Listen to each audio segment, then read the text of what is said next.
Hello everyone, welcome to my channel. I hope कि आप सब ठीक होंगे और आप अपनी स्टडी कर रहे होंगे जैसा कि बोलते हैं अपनी हर वीडियो में।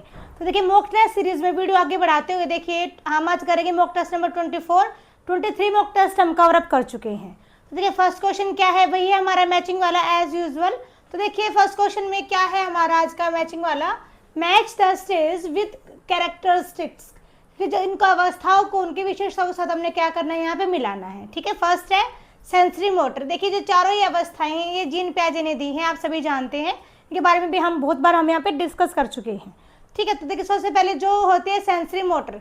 सेंसरी मोटर यहाँ पे क्या रहेगी, देखिए इसमें होता है ऑब्जेक्ट परमानेंस। ऑब्जेक्ट परमानेंस मतलब क्या होता है, वस्तु स्थायित्व। कि जो बच्चा जो छोटा होता है, इसमें एज जो होती है वो 0 से 2 ईयर होती है, आप सभी जानते होंगे। तो 0 से 2 ईयर का जो बच्चा होता है उसको ये पता होता है कि वस्तु कोई है, मान लीजिए कोई टॉय है, आपने इसको छुपा दिया और आपने कहा कि टॉय तो गुम हो गया, टॉय तो गायब हो गया। तो इससे क्या होगा कि बच्चा यदि 2 साल के अप्रोक्स पहुंच गया होने वाला है तो वो पता कर लेगा कि आपने टॉय को कहाँ ले जाकर छुपाया है, तो बच्चा उसको निकाल के ले आएगा। और यदि बच्चा छोटा है तो वो नहीं कर पाएगा। तो मतलब कहने का क्या है कि जो 0 से 2 ईयर का बच्चा जो है उसी एज में पाया जाता है ऑब्जेक्ट परमानेंस, मतलब कि वस्तु स्थायित्व। ठीक है, नेक्स्ट है प्री ऑपरेशन स्टेज। जो प्री ऑपरेशन स्टेज है उसमें क्या होता है, इसमें होता है ईगोसेंट्रिज्म। जो बच्चा होता है वो सिर्फ आत्म केंद्रित ही रहता है। ठीक है, एज जो होती है आप सभी जानते हैं 2 से 7 ईयर्स होती है। इसी का जो बच्चा होता है वो सिर्फ अपने तक ही सीमित रहता है, वो सिर्फ हर बात को वो सिर्फ अपने पर्सपेक्टिव से सोचता है और वो सिर्फ अपने तक ही मतलब रखता है, उसको और से मतलब नहीं होता है, बस उसकी नीड ही कंप्लीट होनी चाहिए। ठीक है, थर्ड है यहाँ पे कॉन्क्रीट ऑपरेशनल स्टेज, ठोस संक्रियात्मक अवस्था। देखिए इसमें जो होता है इसमें होती है लॉजिकल थिंकिंग। जो बच्चा होता है वो तार्किक सोच वाला यहाँ पे होता है। जो बच्चे यहाँ पे होते हैं वो होते हैं 7 to 11 ईयर्स। ठीक है, 7 to 11, 7 to 12 ईयर यहाँ पे होते हैं बच्चे के एज। जो बच्चे रहते हैं ये लॉजिक्स देते हैं आपको, ये किसी बात को ऐसे नहीं मान लेते, बोलेंगे इसके बच्चे लॉजिक बताइए, तो बच्चे यहाँ पे अपने लॉजिक आपको देंगे। तो ये सब यहाँ पे रहेगा कौन सी स्टेज में, कॉन्क्रीट ऑपरेशनल में, क्या, लॉजिकल थिंकिंग। ठीक है, फोर्थ है फॉर्मल ऑपरेशनल स्टेज, औपचारिक संक्रियात्मक अवस्था। इसमें क्या होता है, इसमें होता है अब्स्ट्रक्ट थिंकिंग, अमूर्त चिंतन इसमें होता है। ठीक है, अमूर्त चिंतन क्या होता है कि मान लीजिए कोई चीज़ आपके सामने नहीं है, फिर भी बच्चा ये जानता है कि वो चीज़ यहाँ पे तो नहीं है लेकिन वो कहीं अस्तित्व में है, वो एग्जिस्ट करती है। तो ये होता है क्या, एब्स्ट्रैक्ट थिंकिंग, अमूर्त चिंतन। ठीक है, तो देखिए यहाँ पे फर्स्ट का हमारा सेकंड है, बी का हमारा यहाँ पे थर्ड है, सी का हमारा यहाँ पे फर्स्ट है और डी का हमारा फोर्थ है। तो देखिए यहाँ पे हमारा फर्स्ट ऑप्शन क्या रहेगा, ठीक रहेगा। तो चलते हैं अपने नेक्स्ट क्वेश्चन, क्वेश्चन नंबर 2 पे। क्वेश्चन नंबर 2 देखिए, who propose the theory of zone of proximal development. देखिए बहुत ही ईजी क्वेश्चन है, मैं आपको बार बार यहाँ पे इसको इसलिए लेके आ रही हूँ क्योंकि ये क्वेश्चन जो है ये मोस्ट इंपॉर्टेंट है भाई। ठीक है, ध्यान रखिएगा क्वेश्चन क्या है, मोस्ट इंपॉर्टेंट है, इसलिए मैं आपको चाह रही हूँ कि आपके माइंड में बिल्कुल ये क्वेश्चन बिल्कुल सेट हो जाए, क्योंकि बार बार एग्जाम में पूछा जा रहा है ये वाला क्वेश्चन जो है। तो देखिए जब बात करते हैं हम ZPD की, तो ये किसने दिया है, लेव वाइगोत्स्की ने। ठीक है, नेक्स्ट चलते हैं क्वेश्चन नंबर 3 पे। क्वेश्चन नंबर 3 देखिए, क्वेश्चन नंबर 3 देखिए, अकॉर्डिंग टू जीन पियाजे the concept of object permanence. देखिए मैंने बात की थी अभी फर्स्ट क्वेश्चन में कि जो ऑब्जेक्ट जो परमानेंस होता है वो क्या होता है और वो कौन से स्टेज में डेवलप होता है, क्वेश्चन हमारा ये है। ठीक है, तो देखिए ये जो होता है ये होता है हमारा सेंसरी मोटर स्टेज में।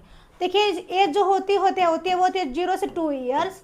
तो जब बच्चा 0 से 1 ईयर का रहता है तो बच्चे इस बात को नहीं समझ पाता है, लेकिन जब बच्चा धीरे धीरे बच्चा 2 ईयर के साइड बच्चा बढ़ता है या मूव करता है तो 2 साल का बच्चा जो होता है वो पहचान लेता है कि चीज़ कहीं गायब नहीं हुई है, उसको कहीं छुपा दिया गया है, उसको मेरे से दूर कर दिया गया है। तो बच्चों को ये पता है कि हाँ वो वाला टॉय मैंने वहाँ पे छुपाया होगा, तो उसको निकाल के ला देगा, देखो ये रहा। तो मतलब क्या है कि बच्चों को पता चल गया है कि जो वस्तु स्थायित्व है कि वस्तु को कहाँ रखा गया था वो कहाँ है, बच्चा आपको ला के दे देगा। तो ये होता है ऑब्जेक्ट परमानेंस, वस्तु स्थायित्व। नेक्स्ट चलते हैं क्वेश्चन नंबर 4 पे। क्वेश्चन नंबर 4 देखिए, असर्शन और रीजन वाला क्वेश्चन है। जो क्वेश्चन नंबर 4 है हमारा कि learning is enhanced when students actively construct knowledge. कि यहाँ पे फर्स्ट दावा क्या है हमारा यहाँ पे असर्शन क्या है कि जब विद्यार्थी स्वयं ज्ञान का निर्माण करते हैं तो वे अधिगम बेहतर करते हैं। इसके पीछे रीजन क्या है कि कंस्ट्रक्टिविज्म एम्फसाइजेस पैसिव लर्निंग। कि जो निर्माणवाद जो होते हैं वो निष्क्रिय अधिगम पर जोर देते नहीं, ये बात बिल्कुल ही गलत है। जो मेरा फर्स्ट कॉन्सेप्ट है वो बिल्कुल ठीक है कि जब बच्चा खुद से बच्चा अपना ज्ञान का निर्माण करता है तो बच्चे अच्छे से सीखते हैं, बच्चे लर्निंग अच्छी करते हैं, ठीक है। तो यहाँ पे सिर्फ हमारा ए ऑप्शन जो है वो ठीक है, बाकी हमारा यहाँ पे गलत है सेकंड रीजन वाला। तो फर्स्ट का यहाँ पे हमारा सी ऑप्शन रहेगा जो कि बिल्कुल ठीक है। नेक्स्ट चलते हैं हम क्वेश्चन नंबर 5 पे। क्वेश्चन नंबर 5 देखिए, a teacher give reward for correct answer. तो टीचर है वो यहाँ पे बच्चों को क्या कर रहा है, बच्चे यदि सही आंसर दे रहे तो उनको क्या कर रहा है, वो पुरस्कार दे रहा है, उनको रिवार्ड्स दे रहा है। दिस इन एग्जाम्पल, तो ये किसका एग्जाम्पल है, बच्चे ने अच्छा काम किया तो हमने उसको क्या दिया, हमने उसको दिया रिवार्ड। तो ये है भाई ऑपरेंट कंडीशनिंग, प्रचालन अनुबंधन। देखिए ये जो वाला जो कंसेप्ट दिया था किसने, B.F. स्किनर ने भाई, ठीक है, किसने दिया था, B.F. स्किनर ने। इन्होंने कहा था कि जो लर्निंग होती है उसमें रिवार्ड्स और जो होते हैं वो बहुत ही इंपॉर्टेंट होते हैं, वो बहुत ही इंपॉर्टेंट रोल प्ले करते हैं, ठीक है। नेक्स्ट चलते हैं क्वेश्चन नंबर 6 पे भाई, विच of the following is not a feature of formative assessment. लेकिन नोट वाला कंसेप्ट भाई ध्यान रखिएगा थोड़ा सा, क्योंकि ये कंसेप्ट जो होते हैं ये क्वेश्चन, इससे कुछ जो क्वेश्चन होते हैं इनको हम गलत कर जाते हैं, क्योंकि हम नोट कंसेप्ट को हम नहीं देख पाते हैं इसीलिए, ठीक है। तो देखिए यहाँ पे बात कर रहे हैं फॉर्मेटिव असेसमेंट, तो इसका फीचर यहाँ पे क्या नहीं, ये हमारा क्वेश्चन है, क्या नहीं है, ठीक है। तो देखिए जो पहली बात हम करते हैं, फॉर्मेटिव असेसमेंट क्या होता है। देखिए जब एक टीचर क्लास में पढ़ा रहा है उसी टाइम वो अपनी लर्निंग को, अपनी टीचिंग को वो असेस करता है, जो मैंने समझाया बच्चों को समझ में आया। मान लीजिए जैसे कि अभी आपको मैं पढ़ा रही हूँ तो मैं जानना चाहूँ कि आपने इसको समझा या नहीं समझा। यदि आप मेरे को कमेंट में रिस्पॉन्स करोगे यस मैम क्लियर हो गया, समझ में आ गया, दैट मीन्स क्या है, दैट इज फॉर्मेटिव असेसमेंट, ठीक है। कि लर्निंग के ड्यूरेशन में जब हम मेजर करते हैं कि हमें क्या, हमारी लर्निंग, हमारी टीचिंग जो है क्या वो सक्सेसफुल हुई या नहीं हुई, that is formative assessment FA, ठीक है। तो यहाँ पे बताना है कि कौन से यहाँ पे इसके फीचर नहीं है। तो देखिए जो जजमेंटल होता है ना, जजमेंटल, वो इसका यहाँ पे फीचर नहीं है। देखिए कंटिन्यूअस ये होता है, डायग्नोस्टिक भी ये होता है, फीडबैक ओरिएंटेड भी ये होता है, क्योंकि जब हम ड्यूरिंग द क्लास ये करते हैं इसी वजह से। लेकिन यहाँ पे जो जजमेंटल होता है वो होता है सममेटिव असेसमेंट, ठीक है। SA जो होता है लास्ट में जो होता है, जो कहते हैं कि फाइनल एग्जाम आ गई हैं, जब हम फाइनल असेसमेंट जब हम चाहते हैं जब हम करते हैं क्या, जजमेंटल। तो यहाँ पे हमारा नोट पूछा गया था, तो हमारे यहाँ पे ऑप्शन नंबर C यहाँ पे करेक्ट रहेगा क्वेश्चन नंबर 6 के लिए। ओके, चलते हैं क्वेश्चन नंबर 7 पे। क्वेश्चन नंबर 7 देखिए, according to Lawrence Kohlberg at which level does a child follow rules to avoid punishment. Kohlberg के अनुसार बच्चा दंड से बचने के लिए नियमों का पालन किस स्तर पर करता है, ये हमारा क्वेश्चन है। तो देखिए कोलबर्ग ने, मैंने पहले भी बात की है कि इन्होंने 3 जो अवस्थाएं वो बताई हैं, प्री कन्वेंशनल, कन्वेंशनल और पोस्ट कन्वेंशनल, ठीक है। जिसका एज पीरियड होता है वो यहाँ पे 4 to 10 होता है, और इसका जो रहता है मे बी 10 to 14 रहता है, और ये 14 के प्लस रहता है, ठीक है। तो यहाँ पे मेरा क्वेश्चन क्या है कि कौन से अवस्था के बच्चे ये जान जाते हैं कि यदि हमको पनिशमेंट से बचना है तो हमको रूल्स को फॉलो अप करना होगा, ठीक है। ये हमारा क्वेश्चन है। तो देखिए यहाँ पे जो प्री कन्वेंशनल जो एज वाले बच्चे रहते हैं उनको ये पता होता है कि यदि मैंने काम नहीं किया तो मम्मी मेरी पिटाई कर देगी, ठीक है। एज क्या रहती है, 4 to 10 रहती है। आपने भी बच्चों को देखा होगा वो सिर्फ पनिशमेंट से ही डरते हैं कि यदि मैंने ऐसा काम नहीं किया तो मेरे को पनिशमेंट मिलेगी, तो मेरे को काम करना पड़ेगा। क्योंकि अब मान लीजिए बच्चे ने कहीं किसी की पिटाई कर दी, उसको ये पता है घर पे जाऊँगा तो मम्मी मेरे को मारेगी, मेरा पिटना तय है, तो इसमें बच्चा क्या करेगा, वो किसी से भिड़ेगा नहीं, उसको पता है कि यदि ऐसा हुआ तो मैं तो गया, ठीक है। तो यहाँ पे ये वाला रूल है कि जैसे हम बच्चे पनिशमेंट से बचने के लिए बच्चे नियमों का यहाँ पे क्या करते हैं, पालन करते हैं, और ये होते हैं 4 to 10 ईयर्स के बच्चे प्री कन्वेंशनल स्टेज के। नेक्स्ट चलते हैं क्वेश्चन नंबर 8 पे। क्वेश्चन नंबर 8 देखिए, which intelligence in Howard Gardner theory relates to understanding others. देखिए गार्डनर के सिद्धांत में दूसरों को समझने संबंधित बुद्धि कौन सी है। देखिए बात यहाँ पे दूसरों को समझना, मैंने पहले भी समझाया था कि जब बात करते हैं दूसरों के बारे में, टेक्निकल हम बात कर रहे हैं इंटरनेशनल, ठीक है भाई, क्या बात कर रहे हैं हम, इंटरनेशनल। तो इंटरनेशनल मतलब यहाँ पे इंटरपर्सनल, ठीक है। ये मैंने एक ट्रिक बनाई थी क्योंकि यहाँ पे कंफ्यूज हो जाते हैं बच्चे दोनों को समझने में। और यदि हम बात करें इंटरपर्सनल जो होता है वो होता है अपने आप खुद को समझना, सेल्फ एनालिसिस, ठीक है। तो 8 का हो जाएगा यहाँ पे option number B correct. Next चलते हैं क्वेश्चन नंबर 9 पे। क्वेश्चन नंबर 9 देखिए, a child learns by observing and imitating others. This is, एक बच्चा जो है वो दूसरों को देखकर और उनकी नकल करके सीखता है। तो ये सब क्या है? तो देखिए ये है, क्या आपने भी आंसर दे दिया होगा, डेट इज सोशल लर्निंग, सामाजिक अधिगम इसको कहते हैं। जो कंसेप्ट दे दिया किसने? अल्बर्ट बांडुरा ने। किसने दिया है? अल्बर्ट बांडुरा ने ये वाला कंसेप्ट दिया भाई। कब दिया है? 1963 में। यहाँ से देखिए हमने क्वेश्चन में हमने 3 क्वेश्चन को यहाँ पे कवर अप कर लिया है। कंसेप्ट किसने दिया? अल्बर्ट बांडुरा ने दिया। कब दिया? 1963 में दिया। ठीक है, 9 क्वेश्चन हमारे यहाँ पे कवर अप हो जाता है। नेक्स्ट बात करते हैं क्वेश्चन नंबर 10 की। क्वेश्चन नंबर 10 देखिए, inclusive education mainly focus on, जो समावेशी जो शिक्षा है उसका उद्देश्य क्या है? उसका मेन फोकस क्या रहता है? तो देखिए वो रहता है एजुकेशन फॉर ऑल, सभी के लिए शिक्षा, कि सभी को शिक्षा दी जाएगी, सबके लिए ही पढ़ना जरूरी है, एजुकेशन सबके लिए है। तो यहाँ पे ऑप्शन सी यहाँ पे करेक्ट रहेगा हमारा क्वेश्चन नंबर 10 के लिए। नेक्स्ट मूव करते हैं क्वेश्चन नंबर 11 पे। क्वेश्चन नंबर 11 देखिए, विच of the following is an example of intrinsic motivation. जो इंट्रिंसिक जो मोटिवेशन होता है, जो आंतरिक प्रेरणा जो होती है, उसका उदाहरण यहाँ पे क्या है? तो देखिए कि यहाँ पे पॉजिटिव है क्या? स्टडिंग फॉर इंटरेस्ट, रुचि के लिए पढ़ना। बच्चे का खुद का इंटरेस्ट है, वो आंतरिक रूप से क्या है? वो मोटिवेटेड है, वो प्रेरित है, इसलिए वो खुद से पढ़ता है, उसका इंटरेस्ट है पढ़ने में। तो वो क्या है? वो है इंट्रिंसिक मोटिवेशन, आंतरिक रूप से बच्चा यहाँ पे क्या है? प्रेरित है। पक्का तो यहाँ पे नेगेटिव है, अपोजिट है। तो ये सारे जो हैं वो क्या है?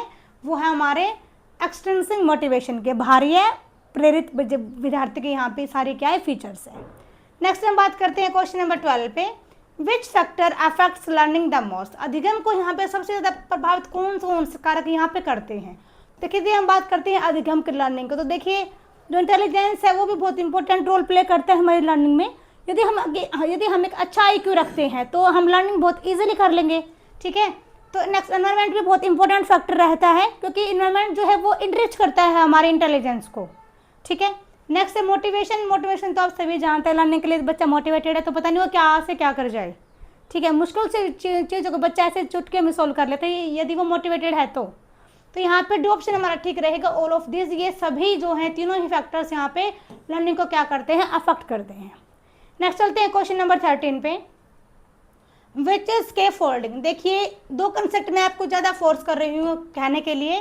कौन कौन से? एक तो बस फर्स्ट इज ZPD, दोनों proximal development, second is scaffolding. देखिए इससे क्वेश्चन बार बार पूछा जा रहे हैं, तो इसलिए मैं चाह रही हूँ कि मैंने बिल्कुल सेट हो जाए। दोनों कंसेप्ट दिए हैं किसने? वाइगोत्स्की जी ने। इधर लिख देते हैं भाई, दोनों कंसेप्ट किसने दिए हैं? वाइगोत्स्की जी ने दिए हैं। ठीक है, बहुत ही इंपॉर्टेंट कंसेप्ट, दोनों क्वेश्चन जरूर आ रहे हैं, माइंड में रखिएगा। ZPD हमने पहले बात की क्या होता है, अब हम बात करते हैं कि स्कैफोल्डिंग क्या होती है। तो ये होती है देखिए, सपोर्ट गिवन ड्यूरिंग लर्निंग, कि अधिगम के दौरान सहायता, कि जब हम बच्चों को सिखा रहे हैं तो हम बच्चों को क्या दे रहे हैं? सपोर्ट दे रहे हैं, हम उसकी हेल्प कर रहे हैं। जैसे कि माने एक बच्चा जो है वो साइकिल सीख रहा है, तो पेरेंट्स पीछे पकड़ कर वो चलना सिखाता है ना। बच्चा सीख रहा है, बच्चा लर्निंग कर रहा है और पेरेंट्स को क्या दे रहा है? पेरेंट्स को सपोर्ट दे रहा है, दैट इज स्कैफोल्डिंग। ठीक है, तो नेक्स्ट चलते हैं क्वेश्चन नंबर 14 पे। क्वेश्चन नंबर 14 देखिए भाई, which is not a characteristics of development. इनमें से ऐसा क्या है जो कि डेवलपमेंट की विशेषता नहीं है भाई। तो देखिए ये जो रैंडम वर्ड जो है यहाँ पे अनियमित, वो यहाँ पे क्या है? वो यहाँ पे इसका फीचर नहीं है, विशेषता नहीं है। कि देखिए जो डेवलपमेंट होती है वो रैंडमली नहीं होती है, उसका एक पैटर्न होता है, वो एक सीक्वेंस रहती है, उसको ही फॉलो करते हुए डेवलपमेंट जो होती है वो प्रोसीड होती है। लेकिन रैंडम एकदम से किसी की डेवलपमेंट नहीं हो जाती। मान लीजिए कोई बच्चा छोटा है, बर्थ हुआ है, तो एकदम से तो वो बड़ा नहीं हो जाएगा ना। प्रोसेस एक पैटर्न है, एक टाइम पीरियड है, सबको फॉलो करते हुए ही डेवलपमेंट होती है। ठीक है, नेक्स्ट चलते हैं क्वेश्चन नंबर 15 पे, विच लर्निंग थ्योरी एम्फेसाइजेस रेनफोर्समेंट। कौन सा यहाँ पे अधिगम सिद्धांत है जो कि पुनर्बलन पर क्या देता है? जोर देता है। तो देखिए यहाँ पे जो बिहेवियरिस्ट जो हुए हैं, जो व्यवहारवादी हुए हैं, वो जोर देते हैं किस पे? रेनफोर्समेंट पे। तो कौन कौन थे? JB वॉटसन थे। ठीक है, और रेनफोर्समेंट की यदि हम बात करें तो व्यवहारवादी जो इतने भी थे सारे, वो सारे क्या थे? जो बिहेवियरिस्ट थे, उन्होंने ही कहा था जो रेनफोर्समेंट है वो क्या है? बहुत ही इंपॉर्टेंट है। और यदि हम बच्चे को हम यहाँ पे पुनर्बलन देते हैं तो इससे क्या होगा? बच्चे की जो लर्निंग की जो प्रोसेस है वो बहुत ही तेज हो जाएगी। ठीक है, नेक्स्ट चलते हैं क्वेश्चन नंबर 16 पे, which of the following is an example of divergent thinking. देखिए हम बात करते हैं डाइवर्जेंट। मैंने आपको पहले देखिए यहाँ पे भी हमने ट्रिक बनाई थी डाइवर्जेंट और कन्वर्जेंट के लिए। ठीक है, डाइवर्जेंट मतलब क्या बताया था मैंने आपको, डायरेक्शंस। जब बच्चा मल्टी डायरेक्शन में सोचता है दैट इज क्या, डाइवर्जेंट थिंकिंग। अपसारी चिंतन। दूसरा है अभिसारी चिंतन। तो ये अपसारी का मतलब यहाँ पे क्या है, मतलब डाइवर्जेंट थिंकिंग का मतलब यहाँ पे क्या है, देखिए ये है मल्टीपल सॉल्यूशंस, कि बच्चा कई समाधान ढूंढेगा। सिर्फ एक क्वेश्चन के लिए बच्चा अपना सिर्फ एक ही कंसेप्ट पे बच्चा नहीं टिका रहेगा, वो आपको अलग अलग कंसेप्ट अलग अलग उसके सॉल्यूशन देगा बच्चा जो होता है, क्योंकि बच्चा यहाँ पे डाइवर्जेंट थिंकिंग वाला है इसीलिए। ठीक है, नेक्स्ट चलते हैं क्वेश्चन नंबर 16 पे, सॉरी क्वेश्चन 16 17 पे। 16 क्वेश्चन तो हमारा हो गया है ना भाई। क्वेश्चन नंबर 17 देखिए, Harshita is a student who can solve problems with teacher help but struggle alone. जो एक हर्षिता नाम की लड़की है भाई, जो कि शिक्षक की मदद से सवाल तो हल कर लेती है लेकिन अकेले नहीं कर पाती है। ठीक है, खुद से बच्चा कर लेता है लेकिन टीचर की हेल्प के बिना वो नहीं कर पाती है, अकेले नहीं कर पाती, टीचर की हेल्प से वो कर लेती है। दिस सिचुएशन रिप्रेजेंट, क्या स्थिति किसे दर्शाती है, तो देखिए यह है किसको दर्शाती है, दर्शाती है भाई यहाँ पे जेडपीडी को, दोनों प्रॉक्सिमल डेवलपमेंट। कि जो बच्चा जो है वो यहाँ पे खुद से तो बच्चा कर लेता है, खुद से बच्चा नहीं कर लेता है। बात यहाँ पे क्या है, हम बात कर रहे हैं यहाँ पे जेडपीडी की। जेडपीडी क्या होता है, एक जोन होता है। मान लीजिए यहाँ पे एक बच्चा है, यहाँ पे एक टीचर है, ठीक है, यहाँ पे टीचर ये बच्चा है, तो बीच का जो स्पेस होता है तो इसमें क्या होता है कि बच्चा कहता है कि मैं कर सकता हूँ, लेकिन उसको यहाँ पे सपोर्ट की नीड होती है। बच्चा यहाँ पे कह रहा है कि मैं खुद से कर लूँगा, आई कैन डू, और यहाँ पे कह रहा है कि उसको नीड है यहाँ पे हेल्प की। ठीक है, तो ये जो बीच का जो एरिया होता है, ये जो जोन होता है, ये होता है जेडपीडी। बच्चा जो है कि वो हेल्प से तो वो क्वेश्चन को सोल्व कर लेगा लेकिन वो अकेला सोल्व नहीं कर पाएगा। उसको यहाँ पे नीड किसकी है, जेडपीडी की, जोन ऑफ प्रॉक्सिमल डेवलपमेंट की। कंसेप्ट किसने दिया है, वही है, हमने बताया पहले भी बात किया, वाइगोत्स्की जी ने दिया कंसेप्ट, जो है किसने दिया है, वाइगोत्स्की ने। ठीक है, नेक्स्ट चलते हैं क्वेश्चन नंबर 18 पे भाई। क्वेश्चन नंबर 18 देखिए, teacher use praise and rewards to increase students participation. एक जो शिक्षक है वो छात्रों की भागीदारी बढ़ाने के लिए क्या कर रहा है, प्रशंसा कर रहा है और उनको क्या दे रहा है, पुरस्कार दे रहा है। ठीक है, दिस इज बेस्ड, तो ये किस पे आधारित है, तो देखिए ये किस पर आधारित है, ये आधारित है किस पे, ऑपरेंट कंडीशनल, पहले भी बात की है, प्रचालन अनुबंधन पे। और जो कंसेप्ट किसने दिया स्किनर ने भाई। ठीक है, किसने दिया कंसेप्ट, स्किनर ने, बीएफ स्किनर ने। इनका ये मानना था कि यदि हम बच्चों को प्रेज कर रहे हैं, बच्चे की तारीफ कर रहे हैं या बच्चों को रिवार्ड्स दे रहे हैं, तो उससे क्या होगा, जो बच्चे की जो लर्निंग प्रोसेस है वो बहुत ज़्यादा बढ़ जाएगी, बच्चा बढ़ चढ़ के भाग लेगा हर प्रोसेस में। ठीक है, नेक्स्ट चलते हैं क्वेश्चन नंबर 19 में। क्वेश्चन नंबर 19 देखिए, a child believes that quantity change when shape change. जो बच्चा है वो यहाँ पे क्या मानता है कि आकार बदलने से मात्रा बदल जाती है भाई।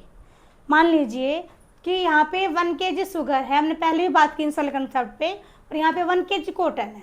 ठीक है, यहाँ पे क्या है, कॉटन है, और यहाँ पे क्या है, शुगर है।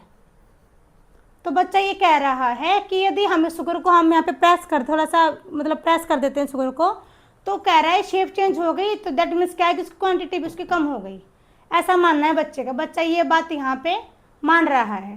तो ये यहाँ पे क्या दर्शा रहा है कि बच्चे में क्या नहीं है, लैक ऑफ कंजर्वेशन यहाँ पे बच्चे में नहीं है, जो कि हमारी होती है मे बी 7 to 11 एज में जीन पैजे के अकॉर्डिंग। तो इसे जो बच्चा रहेगा वो बता देगा कि ऐसा नहीं होता है, जो अगर 1 kg की चीज़ है तो 1 kg की ही रहती है, चाहे उसकी शेप चेंज हो या फिर ना चेंज हो। ठीक है, तो ये कंसेप्ट जो है ये दिया था किसने, जीन पैजे ने। जो सारे कंसेप्ट है ना, सारे ही कंसेप्ट किसने दिए हैं, प्याजे जी ने दिए हैं। ठीक है भाई, नेक्स्ट चलते हैं क्वेश्चन नंबर 20 पे। क्वेश्चन नंबर 20 देखिए, arrange the steps in scientific methods. ये वैज्ञानिक विधि के यहाँ पे चरण दिए गए हैं, इनको हमको सही क्रम में यहाँ पे क्या करना है, अरेंज करना है। तो देखिए यहाँ पे सबसे पहले यदि हम बात करें तो सबसे पहले होता है भाई क्या, ऑब्जर्वेशन। सबसे पहले यदि हम करना चाहते हैं हम कोई भी साइंटिफिक मेथड, तो सबसे पहले हमको क्या करनी होगी, ऑब्जर्वेशन करनी होगी। ठीक है, सेकेंड हमको करनी होगी हाइपोथेसिस। हम एक हाइपोथेसिस बना लेते हैं कि ऐसा नहीं होगा तो ऐसा हो जाएगा, यदि हमको काम करना है तो ऐसा होगा। हाँ, मतलब कि हम अपना प्रेडिक्शन कर लेते हैं। ठीक है, कल्पना कर लेते हैं हम। थर्ड है यहाँ पे, इसके बाद हम क्या करते हैं, देन हम करते हैं एक्सपेरिमेंट।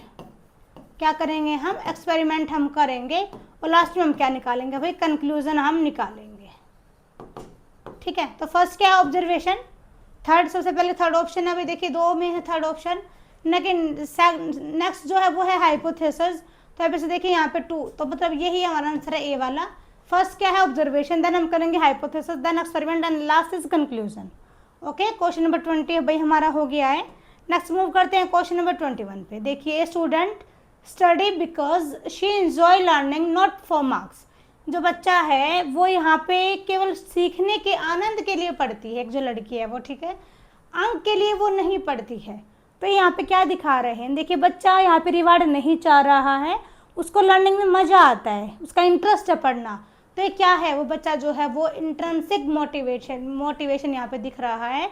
बच्चा जो है वो आंतरिक रूप से क्या है, प्रेरित है, इसलिए उसको पढ़ने में मज़ा आता है। उसको रिवार्ड, उसको नंबर वगैरह से कोई मतलब नहीं, उसको सिर्फ पढ़ना है। ठीक है, नेक्स्ट चलते हैं क्वेश्चन नंबर 22 पे। क्वेश्चन नंबर 22 देखिए, a teacher allow students to explore and construct their own understanding. एक जो शिक्षक है वो छात्रों को स्वयं समझ बनाने का अवसर देता है। ठीक है, तो ये जो दृष्टिकोण है, अप्रोच है, ये क्या है, देखिए बच्चे खुद से चीज़ों को सीख रहे हैं। डैट मीन्स कि वो क्या कर रहे हैं, वो कंस्ट्रक्ट कर रहे हैं अपने नॉलेज को। ठीक है, तो ये क्या है, निर्माणवाद, बच्चे यहाँ पे निर्माण कर रहे हैं अपने ज्ञान का, अपनी समझ का, खुद से बच्चे कर रहे हैं। तो ये क्या है, निर्माणवाद, कंस्ट्रक्टिविज्म। ठीक है, नेक्स्ट चलते हैं क्वेश्चन नंबर 23 पे। According to Lev Vygotsky learning is mainly. देखिए, आज हमने जेडपीडी से आप वाइगोत्स्की से संबंधित हमने 3-4 क्वेश्चन यहाँ पे किए हैं। मैंने इसलिए यहाँ पे ऐड किया कि ताकि आपके रिवीजन हो जाए, माइंड में बिल्कुल आपके सेट हो जाए कि क्वेश्चन क्या है और उसका आंसर क्या है, कंसेप्ट किसने दिया है। देखिए, क्वेश्चन इंपॉर्टेंट भी है भाई, सीटेट 2022 में पूछा भी गया है। ठीक है, कि जो वाइगोत्स्की लर्निंग जो मेनली है वो क्या है, तो देखिए वो है सोशल प्रोसेस। ऐसा माना था लेव वाइगोत्स्की जी का कि जो लर्निंग का जो अधिगम है वो एक सामाजिक प्रक्रिया है। जैसे बच्चे सोशल कंडीशंस में, सोशल सिचुएशन में बच्चे बैठते हैं तो बच्चे बहुत अच्छी लर्निंग करते हैं। ऐसा मानना किसका है, लेव वाइगोत्स्की जी का। ठीक है, नेक्स्ट चलते हैं क्वेश्चन नंबर 24 पे। क्वेश्चन नंबर 24 देखिए, विच स्टेज ऑफ जीन पियाजे इन्वॉल्व्स लॉजिकल थिंकिंग। देखिए भाई, लॉजिकल थिंकिंग वाला क्वेश्चन आ गया है अबाउट कॉन्क्रीट ऑब्जेक्ट्स, कि जो चीज़ें यहाँ पे हमारे सामने हमको दिख भी नहीं रही है, फिर भी बच्चे आपको बताएंगे कि तार्किक लोग, बच्चे यहाँ पे आपको लॉजिक देंगे, लॉजिकल थिंकिंग बच्चे अपने यहाँ पे लगाएंगे कॉन्क्रीट ऑब्जेक्ट्स को लेके। तो यहाँ पे कौन सी स्टेज को यहाँ पे दिखा रहे हैं, ये हमारा क्वेश्चन है।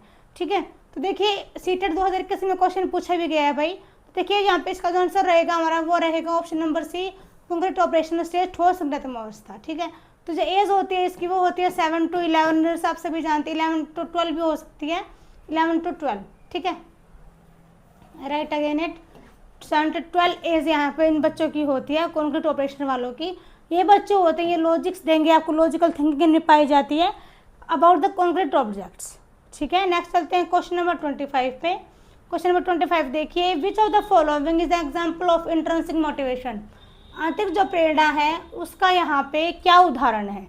देखिए क्वेश्चन ऑप्शन यहाँ पे चेंज है, क्वेश्चन की थोड़ी भी लैंग्वेज चेंज है, तो क्वेश्चन आपसे ऐसे भी पूछा जा सकता है। तो यहाँ पे बात कर रहे हैं हम आंतरिक रूप से प्रेरित बच्चे की, तो देखिए वो है स्टडिंग फॉर इंटरेस्ट, अपने इंटरेस्ट के लिए पढ़ना, रुचि के कारण पढ़ता है बच्चा। तो यहाँ पे ये इसको ऑप्शन यहाँ पे करेक्ट रहेगा। तो सीटेट 2020 में पूछा गया भी क्वेश्चन इंपॉर्टेंट है। नेक्स्ट चलते हैं क्वेश्चन नंबर 26 पे। देखिए, during a task a student fails multiple times but eventually succeed after repeated attempts. जो बच्चा है किसी कार्य के दौरान एक छात्र कई बार क्या हो जाता है, असफल हो जाता है, लेकिन बार बार प्रयास और गलतियों से सीखकर वह लास्ट में वो सफल हो ही जाता है। ठीक है, लास्ट में बच्चा क्या हो जाता है, बच्चा सक्सेस हो जाता है। तो ये सिचुएशन जो है वो किसको एक्सप्लेन करती है बहुत ही अच्छे से, ये हमारा क्वेश्चन है। थोड़ा सा आगे, थोड़ा सा ऊपर कर लेती हूँ मैं स्लाइड को। देखिए ये हमारा क्वेश्चन है। यहाँ पे बच्चे ने बहुत ज़्यादा ट्रायल किया है, बच्चे ने एरर भी निकले हैं, बच्चे ने उन सबसे सीखा है।